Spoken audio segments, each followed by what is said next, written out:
Para arrancar, quisiera presentarles un pequeño video que muestra un poco lo que ha sido mi vida y lo que es mi vida dentro de la empresa para que me vayan conociendo y yo creo que vayan entrando en calor.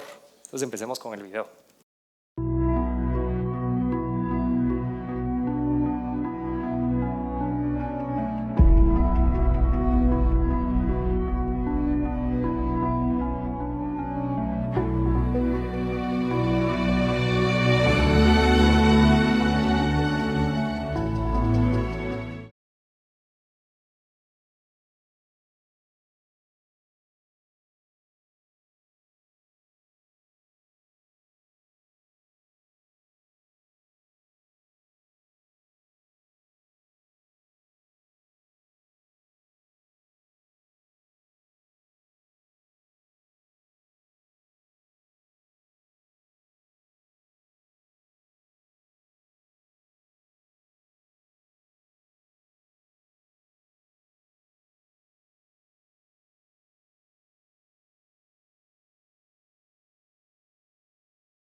Bueno, como vieron, muchos triunfos, muchas personas con mucha disciplina, perseverancia, y al final todo eso son historias de personas. Y hoy vengo a contarles mi historia, y para mí es un privilegio estar aquí con ustedes, realmente es un orgullo, muchísimas gracias por la invitación.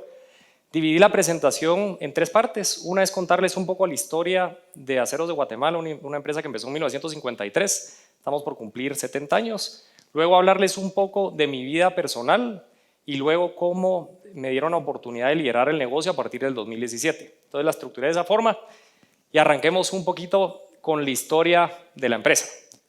Esa foto es de mi abuelo, José Luis Gabriel. Él nació en 1921.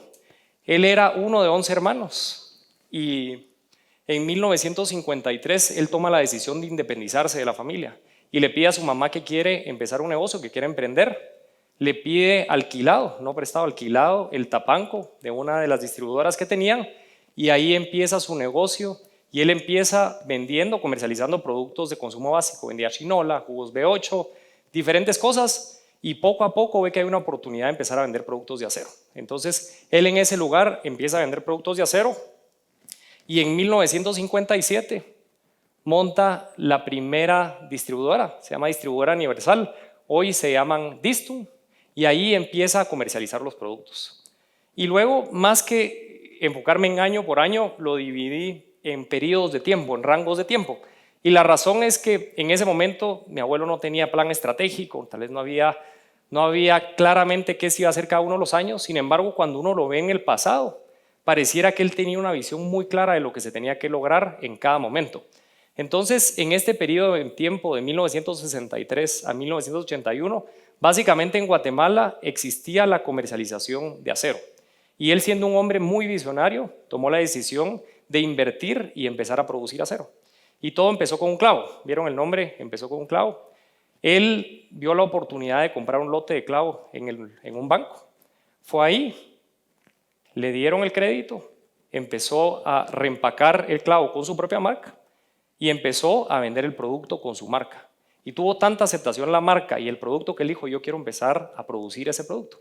Y así empezó a producir con una maquinita de clavos. Y en 1963 empieza Aceros de Guatemala. Entonces inicialmente fue Distum, en 1963 empieza Aceros de Guatemala y poco a poco con su visión empezó a meter otros productos. Él decía, todo lo que yo vendo lo quiero producir, quiero ser industrial. Entonces deja a un lado todo lo que vendía que no fuera acero y se enfoca en la parte de acero. Y en 1965, por primera vez en historia, se produce una varilla corrugada, que es el hierro para la construcción en Guatemala, y a nosotros nos da muchísimo orgullo porque en ese momento tal vez las personas no pensaban que ese tipo de productos se podían fabricar acá, siendo algo tan básico para el desarrollo de la comunidad, y en ese momento ya se empieza a producir acá. Luego empieza a incursionar en nuevos productos, más capacidad, empieza a fundir. La fundición, básicamente lo que nosotros hacemos es que compramos la chatarra y luego eso lo fundimos, que es básicamente reciclaje, y producimos nuestros productos. Uno de los eventos que tuvo mucho que ver en la empresa, mi abuelo era una persona que creía mucho en el desarrollo del país, invertía, tomaba riesgos, y como cualquier emprendedor o cualquier empresario tiene riesgos. Sin embargo, en algún momento se quedó sin flujo efectivo, los bancos no le daban préstamo, y justo sucedió una crisis para el país que fue el terremoto. Sin embargo, van a ver más adelante, digamos, lo que yo pienso de crisis fue una gran oportunidad para él, y eso lo que significó es que el consumo de acero llegó a niveles récord. Entonces, todo lo que él había invertido le permitió que él estuviera listo para aprovechar esa oportunidad. Acá hay una foto de la planta, obviamente vieja, fue creciendo en la zona 12, de hecho el terreno sigue ahí, ya no están las operaciones ahí, pero la planta, así es como se veía, empezó con un proceso artesanal y poco a poco fue creciendo. Luego entra un periodo nuevo, que es de 1987 a el 2000. ¿Y qué es lo que pasa en este periodo? Ya empiezan a trabajar más personas con mi abuelo de la familia, empieza mi papá, que era el hijo mayor, Nelson, y mis dos tíos, Boris y Mayra. Y aquí se ve claramente que hay una estrategia de expansión. Básicamente empiezan inversiones de adquisiciones, hay una compra importante que fue Sidegua, que es un terreno en donde está la planta nueva. En su momento la planta estaba en la zona 12. Mi abuelo tiene la visión de ver que esa zona más adelante va a ser algo residencial o industrial, hoy es de uso mixto, y toma la decisión de comprar un terreno en Mazagua, Escuintla, con la idea de poder crecer. Él siempre estaba preocupado de cómo iba a poder crecer sin afectar obviamente a las comunidades y los vecinos. Entonces toma la decisión y en 1994 empieza con el proceso de fundición. Aquí van a ver, ya se dan cuenta que es una planta totalmente diferente. Esta es la planta que está ubicado en Mazagua, Escuintla, y como les decía, como cualquier emprendedor, siempre hay retos, siempre hay riesgos. La familia y mi abuelo toman la decisión de montar esta planta, obviamente la inversión más grande que había hecho en su vida, y luego lo llaman del gobierno de Guatemala y le dicen, mira, está bien, montaste la planta, pero te queremos decir que no hay suficiente energía eléctrica para que puedas producir en tu planta. Entonces tenés que hacer algo. Y la realidad es que uno siempre cree que los planes van a ser lineales y que todo se va a ajustar, pero en la realidad pasan cosas diferentes. Eso obligó que se hicieran inversiones que no estaban planificados, y a la par de donde está la planta se empezó a generar energía con una planta de 40 megas, y la idea era garantizar el insumo de energía, que es uno de los principales. Hoy somos los segundos consumidores de energía eléctrica en Guatemala, y el máximo consumidor de oxígeno, porque lo que tenemos aquí es una producción de energía eléctrica y energía química que usamos carbón y oxígeno. Entonces, para que se vean la complejidad que eso tenía, cuando arrancó la operación y no teníamos la planta ahí, cada vez que arrancaba el horno para fundir la chatarra, habían apagones hasta en Costa Rica. Solo, digamos, obviamente ha evolucionado muchísimo toda la parte de energía eléctrica en la región, pero para que se haga una idea lo que era en su momento. Entonces, por un lado decíamos, queremos ser industriales, queremos ser pioneros en el mundo, podemos competir, pero las condiciones no estaban. Hoy en energía eléctrica las cosas cambiaron, pero sí fue algo que marcó una etapa importante. Esto también es parte de lo que se creció, se fueron creciendo nuevas líneas, acá tenemos productos de alambrón, nuevos productos, mucha inversión en capacidad instalada, en nuevos productos, en tecnología, y luego es una nueva etapa que es el 2002 al 2008. Si se dan cuenta, era un enfoque en capacidad, luego un enfoque en crecimiento, en donde se expande a nuevas operaciones, se creció en Centroamérica comprando operaciones en El Salvador y Honduras, y luego en el 2001 mi papá, que era el que lideraba de cierta forma con mi abuelo el negocio, se enferma y en el 2002 él fallece. ¿Eso qué es lo que hace en el negocio? Que básicamente mi abuelo regrese a liderar el negocio y hace una reestructuración completa y él le llama como un proceso de back to basics, en donde dice, bueno, consolidemos todo lo que tenemos, no invirtamos tanto, y ahí lo que ustedes ven es una Distum. Básicamente en ese periodo de tiempo lo que se creció fue en centros de distribución muy enfocado, como decía Mónica, en enfocarnos en el cliente, en la propuesta de valor del cliente, cómo podemos estar más cerca de ellos, sabiendo que en la fábrica hay una capacidad de despachar, pero lo que queremos con las Distum es poder despachar al cliente como él lo quiera. Entonces hoy tenemos 11 centros de distribución en Guatemala y el enfoque, como les digo, fue mucho en consolidación. Luego en el 2008 al 2016 es una etapa también bastante interesante. En el 2008 se vende un porcentaje de la empresa a una empresa multinacional y eso cambia un poco la operación, muy enfocado en eficiencia operativa. Se crece en Distum y mucho de lo que se busca ahí es poder crecer la capacidad para el mercado. Es un mercado que constantemente crece y aunque no lo crean, hoy Guatemala y la región es de los países o regiones con menos consumo de acero. Y el consumo de acero está directamente relacionado con el desarrollo del país. Entonces, parte de lo que veíamos aquí es estas oportunidades están. El país necesita acero, el país necesita construcción, el país necesita vivienda, el país necesita infraestructura y se siguió apostando en eso. Llego ahí hasta la historia, después les voy a contar qué pasó en el 2017 y ahora les quiero contar un poquito de quién soy yo. Como vieron en el video anterior, el deporte es parte de mi vida, siempre lo ha sido. Hay una foto de cuando yo era pequeño. Cuando a mí me preguntaban qué quería hacer yo cuando era chiquito, yo siempre dije, quiero ser un deportista profesional y después quiero estudiar ingeniería industrial y después quiero trabajar en una empresa de acero. Esa era mi vida y después les voy a enseñar algunas fotos de lo que fue. La realidad es que siempre jugué tenis, el tenis me dio una gran oportunidad de viajar por todo el mundo, representar al país. A los 15 años jugué Copa Davis para Guatemala, fui la persona de menor edad en hacerlo. Entonces asumí retos bien importantes que me permitieron crecer, yo digo como persona, deportista, y eso al día de hoy me marca muchísimo. A los 17 años, como les comenté, mi papá se empieza a enfermar, eso me hace a mí repensar qué era lo que quería hacer. Regreso a Guatemala y a estar con él. Él muere a los 18 años y ahí yo tomo una decisión que básicamente es poner en stand-by mi vida de deporte y de hecho tomé la decisión de trabajar y estudiar y estuve aquí en La Marroquín por un semestre. Les digo, yo empecé a trabajar con mi hermano en la empresa, estudiaba sentado en yo no sé si todavía sigue, pero es el laboratorio de computación. Recibí un correo de un entrenador de la Universidad de Estados Unidos en donde me dijo, mira, estamos buscando jugadores, ¿te interesa? Acepté el reto, me fui a Estados Unidos y esa fue una gran oportunidad de poder seguir jugando tenis, estudiando, viviendo fuera y fue una gran oportunidad. Cuando regresé de Estados Unidos, me senté con mi abuelo y le dije, yo le digo, Huicho, le decía a mi abuelo, le digo, Huicho, mira, yo quiero trabajar en la empresa, ya me gradué. Y me dice, no, tenés que trabajar afuera, tenés que estudiar otra vez. Entonces le dije, basta, bueno, tenés razón. Entonces, ahí está mi esposa de arriba, pero básicamente nos casamos. Yo era joven, nos casamos y nos fuimos a Barcelona. Ella me acompañó para que nos fuéramos a esa aventura a Barcelona. Estuvimos casi 2 años viviendo allá, terminé la universidad, la maestría, regresé a Guatemala y me volví a sentar con mi abuelito. Y le digo, mira, ahora sí quiero entrar a la empresa de acero. Me dice, no, ahorita que firmamos con los brasileños quiero que te vayas a Brasil. Entonces, Mónica me apoyó, nos fuimos a Brasil y después de casi un año de estar allá, me volví a sentar con mi abuelito y le digo, hoy sí quiero ya entrar. Y me dice, mira, lo pensé y tenés que estar 5 años más allá. Entonces, ya no me sirvió la negociación, ya queríamos tener hijos, queríamos regresar a Guatemala, tomamos la decisión de regresarnos y la verdad es que ahí ya me abrió un espacio para entrar a la empresa y la verdad que desde ahí ha sido un privilegio estar en el negocio y no necesariamente, digamos, soy un emprendedor, ahí les voy a mostrar un poquito lo que he hecho, pero yo considero que hay muchas similitudes entre escalar un negocio y emprender un negocio. Y acá hay algunas de las fotos que me representan. Este es mi papá. Él fue la primera persona en Guatemala en terminar un Ironman. ¿Qué es un Ironman? Básicamente uno nada 3.800 metros, después monta 180 kilómetros de bicicleta y después uno corre una maratón. Todo en un día.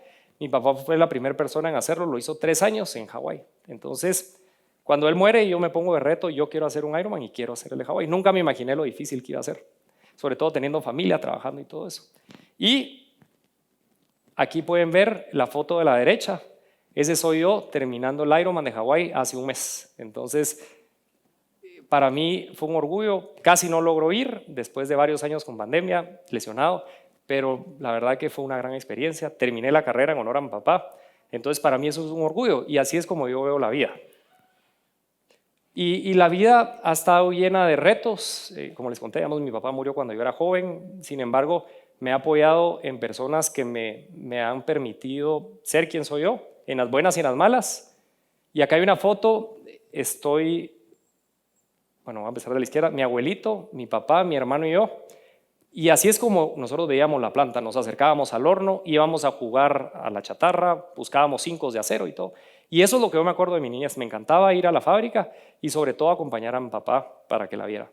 Pero también personas que fueron claves en mi vida, del lado izquierdo está mi hermano, del lado derecho está mi mamá, personas que incondicionalmente lo apoyan a uno, la familia siempre está para uno, entonces siempre me ayudaron en todas las decisiones que yo tomé y a ser quien yo soy.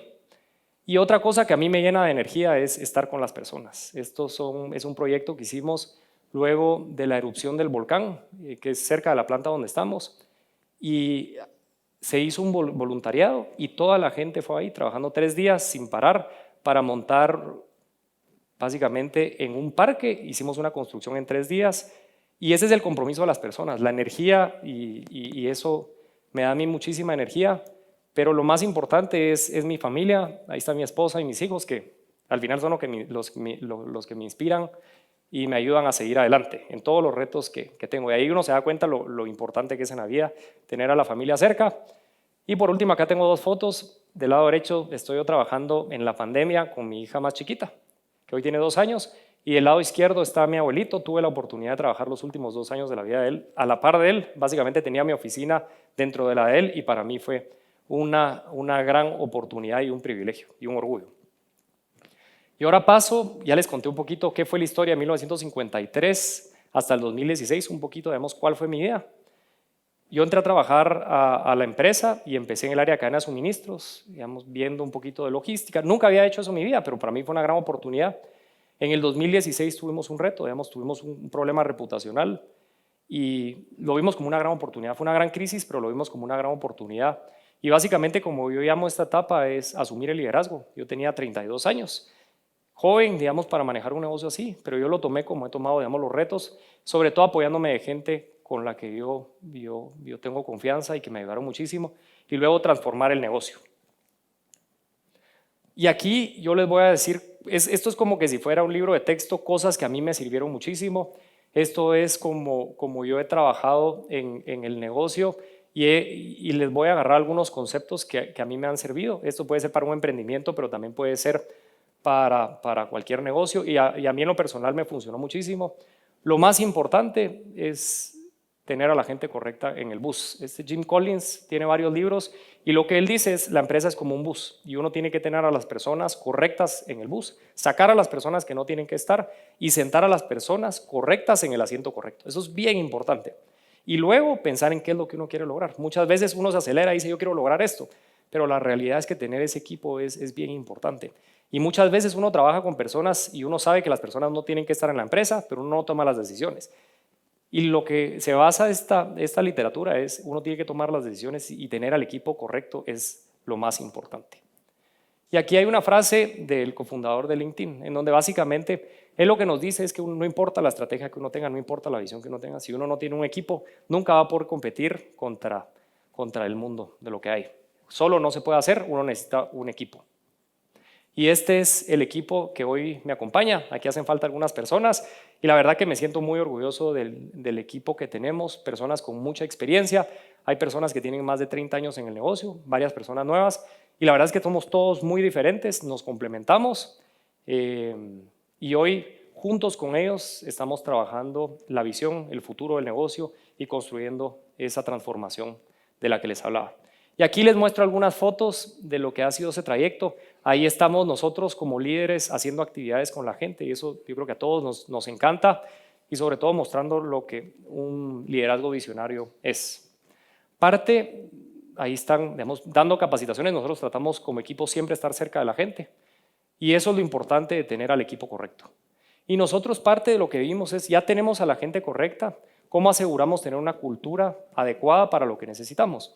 Y nosotros fuimos a construir toda la parte de valores, construimos el código de ética y lo que hicimos fue regresar al pasado a entender cuáles son los valores que han servido para que la empresa estuviera donde estaba y que nos sirvieran para seguir creciendo, porque al final nosotros sí hicimos cambio, pero nos apalancamos de un legado de las personas que estuvieron antes que nosotros y esa es la base para todo el futuro. Entonces, después de trabajar con mucha gente, llegamos a la conclusión que estos son nuestros valores. Y si ustedes van a la empresa con nosotros, que están más que bienvenidos para cuando quiera, van a darse cuenta de estos valores. Básicamente buscamos ser los mejores día a día. Es una empresa que siempre buscamos la excelencia, todo se puede hacer mejor, buscamos siempre mejorar, actuamos con transparencia y honestidad. Se van a dar cuenta que no importa sea bueno o no tan bueno, nosotros lo presentamos, si hay que corregirlo, corregimos y esa es la forma que trabajamos. Nos comportamos como dueños. Nosotros decimos en la empresa, tenemos la camisa bien puesta y uno lo ve con la gente que está muy comprometida, muy leal. Amamos lo que hacemos porque a uno le tiene que apasionar lo que uno hace. Construimos juntos un mejor futuro porque sabemos que no solo se trata de construir hacia adentro, sino que estamos comprometidos con la sostenibilidad del país, de las comunidades donde estamos y respetamos a los demás y a nuestro entorno, que es nuestro compromiso con el ambiente, como les decía, comunidades y el resto de la sociedad. Esto lo dejamos plasmado en un documento y esto fue bien interesante porque no solo fue construir el documento en donde están los valores, todos los comportamientos de esos valores, sino que esas eran las reglas claras de quiénes querían e iban a estar en Aceros. Porque al final eso es o se cumple o no. Entonces, esto cada uno lo leyó y lo firmó y se adhirió al código de ética. Y lo que vimos es que habían gentes que no tenían que estar dentro de la empresa. Digamos, el tema de valores y principios es no negociable. Y así lo hemos tratado así. Uno no puede ser medio honesto o medio ladrón. O uno es honesto o no es honesto y así lo vemos dentro del negocio. Y todo lo que es un incumplimiento al código de ética, entonces somos bien estrictos. También trabajamos en la parte de competencias alineado a la visión. Y acá hay, digamos, un ejemplo de las competencias, que esto sí es desarrollable y con esto desarrollamos a todos nuestros equipos. Entonces, básicamente, llegamos a tener una cultura. Ya tenemos el equipo formado, tenemos una cultura que nos hace única. Y pasamos a la visión. No sé si saben quién es el que está en la foto. A mí me encanta este ejemplo de visión porque es John F. Kennedy, que básicamente él en el Congreso de Estados Unidos en 1961 dice, vamos a llevar un hombre a la luna y va a regresar a la Tierra sano antes que termine la década. Entonces, la meta estaba clara y el periodo de tiempo estaba claro. ¿Y qué sucedió? En 1969, Neil Armstrong llegó a la luna y regresó sano y salvo. Todos en algún momento pensaron que era algo que no se iba a lograr. Él estaba convencido, las metas estaban claras, el tiempo estaba claro y se logró.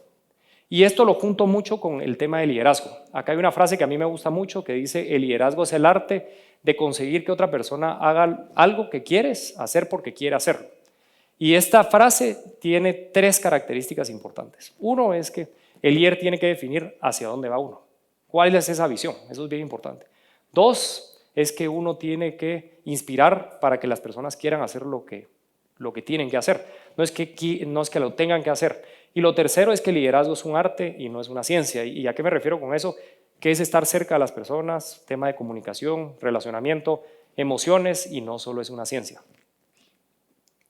Y aquí ven bastantes fotos en donde nosotros hemos sido muy enfáticos en comunicar la visión. Todos en el negocio saben hacia dónde vamos y cómo cada uno aporta su granito de arena. Y ahí Mónica nos apoyó muchísimo con su equipo de Franklin Covey, porque al final nosotros dejamos clara la visión y esa visión la llevamos a metas al 100% de la organización.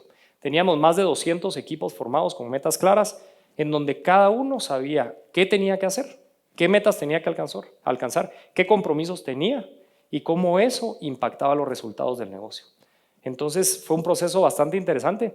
Eso lo empezamos en el 2017 con metas bien retadoras. Básicamente era una transformación del negocio y en paralelo queríamos duplicar el tamaño de negocio. Y eso se logró en 3 años. Entonces definitivamente nos ayudó muchísimo a alcanzar esas metas retadoras que teníamos. Luego hicimos un nuevo plan estratégico. Esto fue cuando se presentó. Ahí estoy con el equipo. No se logra ver por las máscaras, pero yo creo que ahí están casi todos. Y nuevamente es, bueno, la visión que tenemos, dónde queremos estar y empezamos a trabajar dentro de esa visión.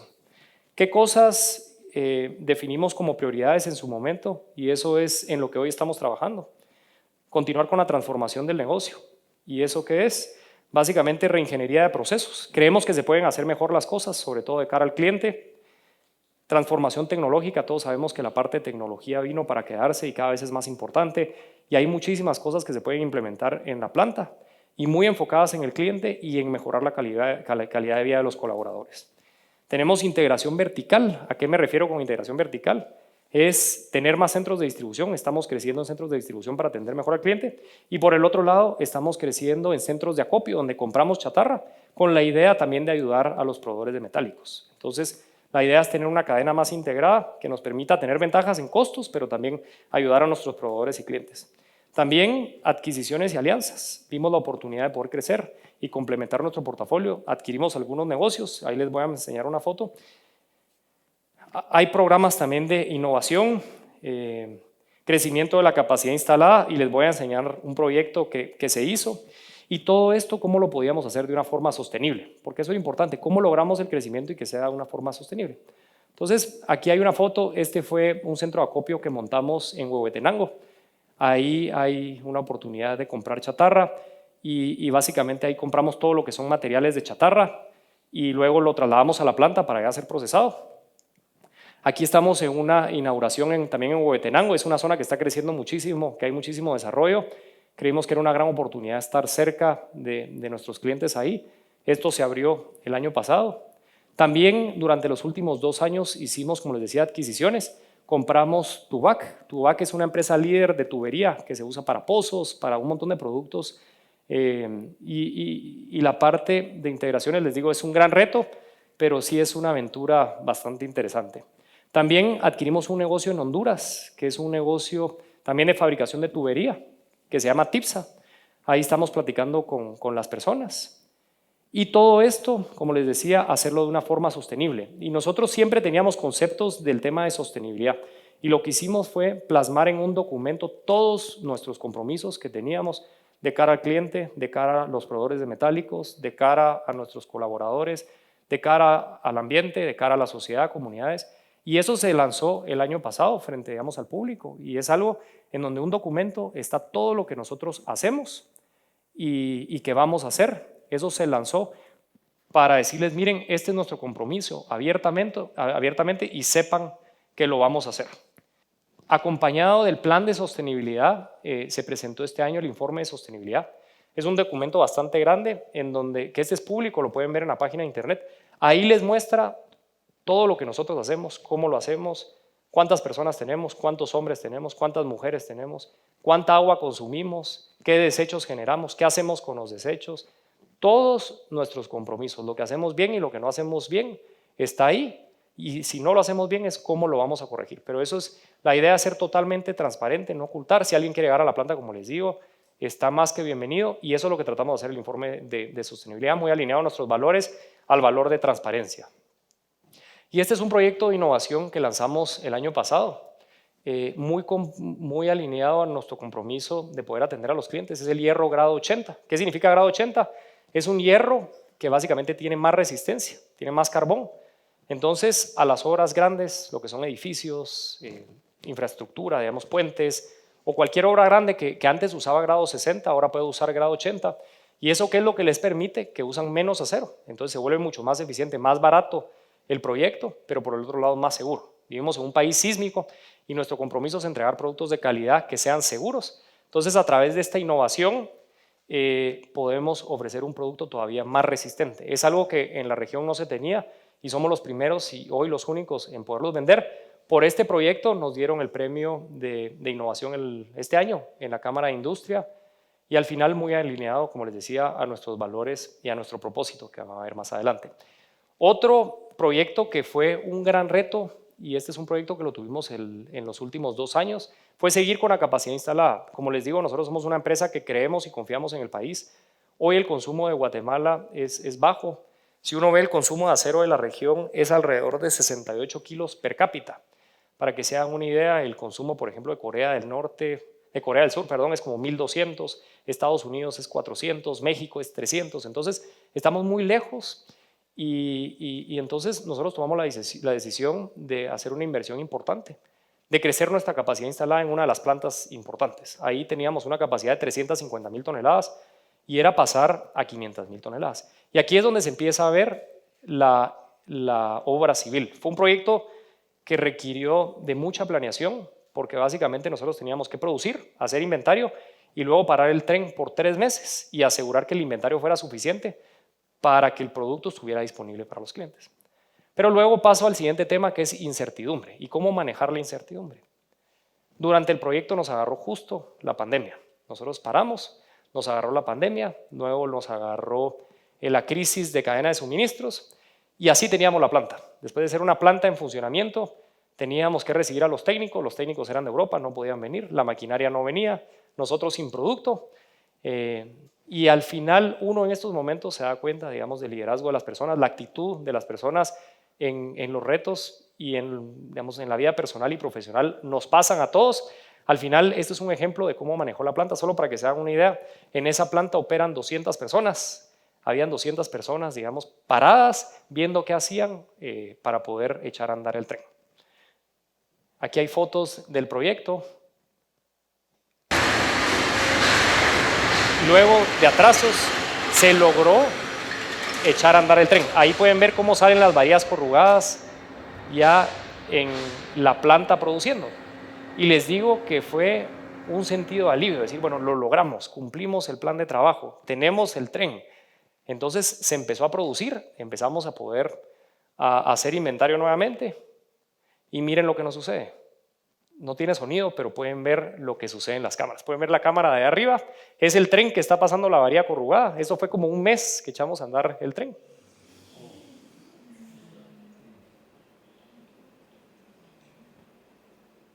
Un domingo a las 6 de la tarde.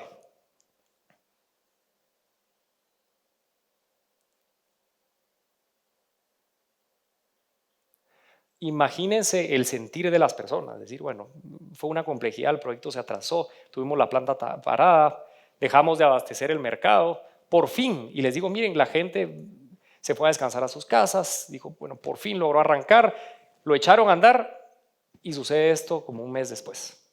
Aquí pueden ver, digamos, los brigadistas apagando el incendio y todo eso, pero lo que se quemó es la cabina de control, donde está toda la parte electrónica y donde se maneja todo el tren. Es como la torre de control de un aeropuerto en donde está toda la parte electrónica. Y aquí los traigo con esta frase, y dice, es de Marco Aurelio, en donde dice, tienes poder sobre tu mente, no sobre los acontecimientos. Date cuenta de esto y encontrarás la fuerza. ¿Y a qué me refiero con esto? Es que cosas van a pasar que están fuera de nuestro control. Lo importante es que uno controla y uno tiene la actitud de decidir cómo uno va a tomar esas situaciones. Así es como quedó la cabina. El domingo en la noche todo el liderazgo de la planta estuvo ahí para ver qué se tenía que hacer. Básicamente se limpió. El lunes en la mañana se hizo un plan de trabajo, se tuvieron que traer repuestos de varios lugares, Estados Unidos, Europa. Y 2 semanas después ya estaba la planta otra vez en funcionamiento. Y les digo, cuando lo vieron inicialmente técnicos de afuera dijeron, no, 3 meses parada. Pero eso fue el equipo 100% nuestro, con actitud, compromiso, liderazgo. Y aquí ya pueden ver a todo el equipo operando y les digo, poco tiempo después, algo que en su momento no creían posible, se logró. Entonces imagínense esa subida y bajada de emociones, sin embargo se logró y se alcanzaron grandes cosas. Y esto me lleva, no sé si alguno de ustedes había visto este símbolo. Es un símbolo chino. No. Nadie lo ha visto. No. Esto es el símbolo chino que representa crisis. ¿Y por qué se lo presento muy alineado, digamos, a lo que había hablado? Porque básicamente está conformado por dos símbolos. Uno que significa peligro y el otro oportunidad.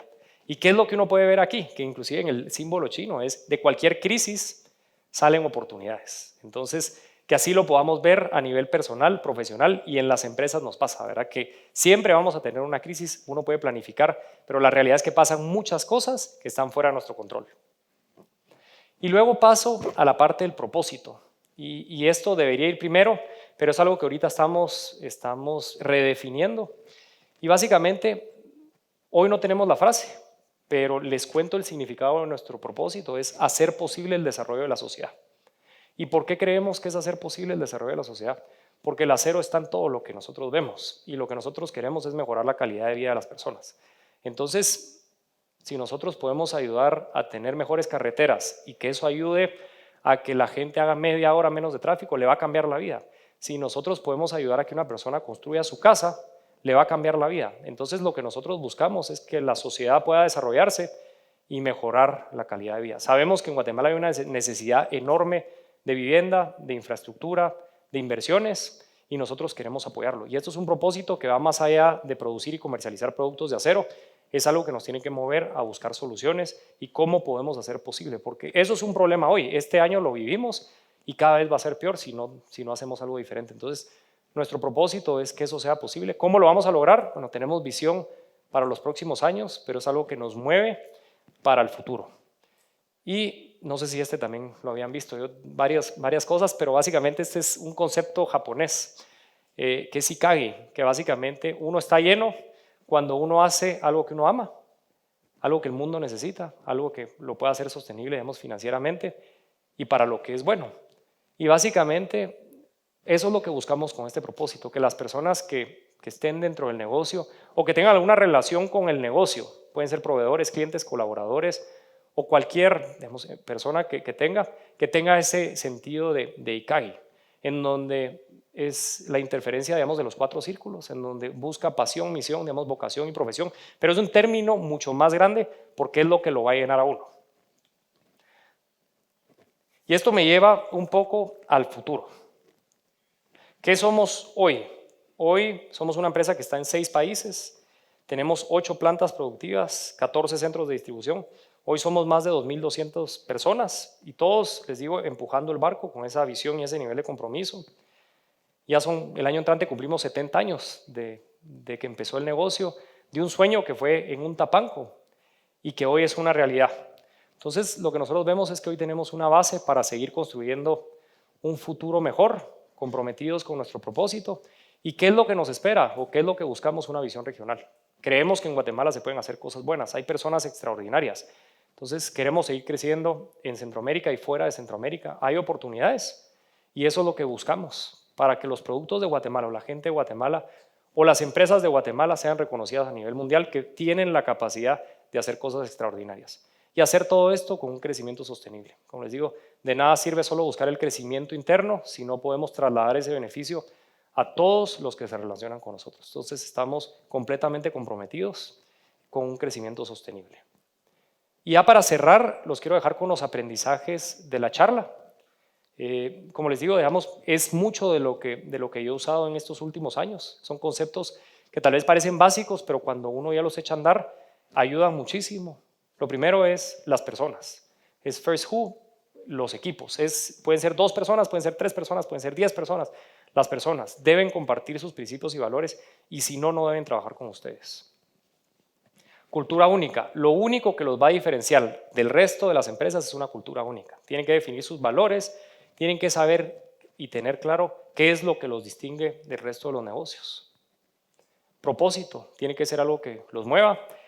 Yo vi una publicación de un amigo que dijo, la visión no me deja dormir en la noche, porque uno obviamente tiene, pero el propósito hace que me motive y que me levante para ir en la mañana a trabajar. Entonces, el propósito es para qué hacemos eso, y eso lo va a conectar con las personas y más allá con otras empresas y organizaciones. Con el propósito y los valores es tener una visión clara. Vieron lo de JF Kennedy, es decir, yo en 3 años, 5 años, yo quiero lograr esto. Es importantísimo que uno tenga una visión clara. Muchas veces yo digo, yo creo que va a ir por, es tener claramente qué quiere lograr uno. Entonces, y esto tiene que estar alineado con los valores. Si yo digo, no sé, un tema de honestidad, pero yo quiero robar por un lado, eso tiene que estar totalmente claro y con el propósito. Entonces nuestra visión está totalmente alineada con nuestro propósito. Y lo importante es que sepan que el camino no va a ser lineal. Ya sabemos que vivimos en un mundo de incertidumbre, el mundo cambia, hablan de una nueva normalidad, pero la realidad es que el mundo constantemente está cambiando. Yo lo que veo es que cada crisis hay oportunidad, lo he vivido personalmente y lo he vivido como profesional. Crisis van a haber, lo importante es la actitud que tenemos para tomarla. Sueño, metas y acción. Y yo lo que pienso es que cualquier sueño se puede lograr si tenemos metas claras y actuamos sobre esas metas. Y por último, los dejo, a mí me gusta o me gustaba mucho Snoopy, y viene Emilio y le dice a Snoopy, solo se vive una vez Snoopy, y viene Snoopy y le dice, error, solo se muere una vez, vivimos todos los días. Yo creo que lo más importante es que a lo largo de este trayecto, no importa que hagan momentos duros, momentos buenos, que ustedes disfruten porque al final uno llega a la meta y que sepan que valió la pena. Muchísimas gracias.